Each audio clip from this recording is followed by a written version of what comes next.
Ìwé ìfihàn orí kejìlá ẹsẹ̀ ìkíní.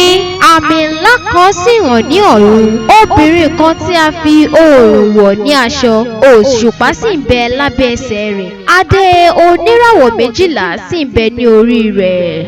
Ẹsẹ̀ ìkejì. Ó sì lóyún, ó sì kígbe ní ìrọbí, ó sì wà ní ìrora àti bímọ. Ẹsẹ̀ ìkẹta.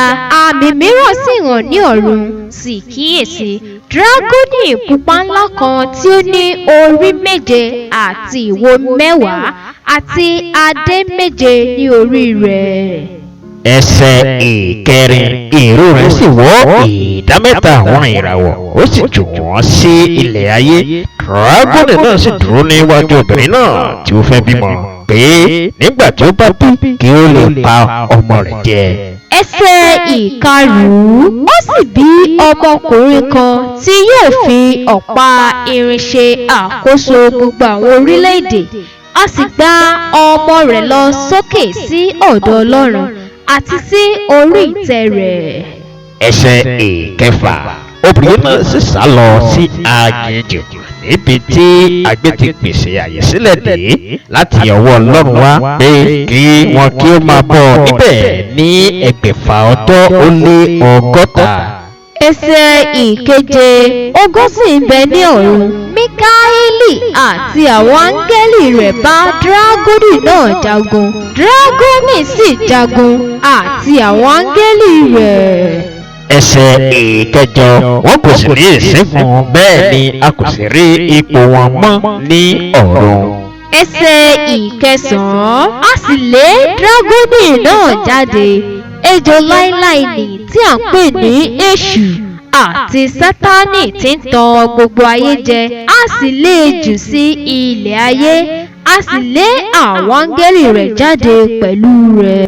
Ẹsẹ̀ ìkẹwàá.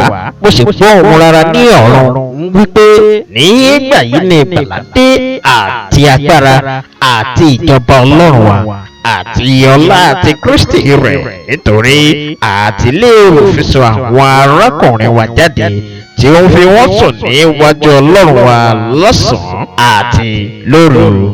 Ẹsẹ̀ ìkọkànlá. Wọ́n sì ṣẹ́gun rẹ̀ nítorí ẹ̀jẹ̀ ọ̀dọ́ àgùntàn náà àti nítorí ọ̀rọ̀ ẹ̀rí wọn, wọn kò sì fẹ́ràn ẹ̀mí wọn àní títí dé ikú. Ẹsẹ̀ ìkejìlá. Nítorí náà ẹ máa yọ̀, ẹ̀yin ọ̀run àti ẹ̀yin tí ń gbé inú rẹ̀, ìgbé ni fún ayé àti fún òkun, nítorí sísọ̀kalẹ̀ tọ̀ yín wá ní ìbínú ńlá, nítorí ó mọ̀ pé ìgbà kúkúrú sáà ni òun ní. Ẹsẹ̀ ìkẹtàlá. Nígbà tí dragoni náà rí pé a lé òun lọ sí ilẹ̀ ayé, ó ṣe inúnibíni sí obìnrin tí ó bí ọmọkùnrin náà.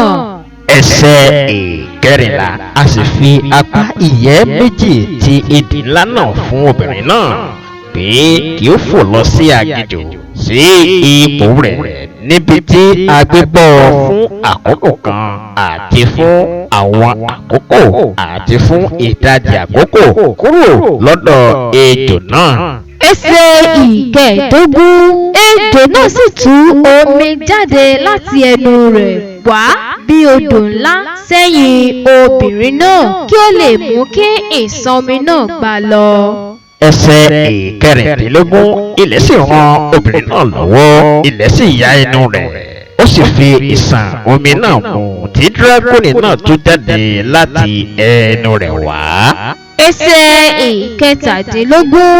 Dragoni náà sì bínú gidigidi sí obìnrin náà, ó sì lọ bá àwọn irú ọmọ rẹ̀ yòókù jagun, tí wọ́n ń pa òfin Ọlọ́run mọ́, tí wọ́n sì di ẹ̀rí Jésù mú.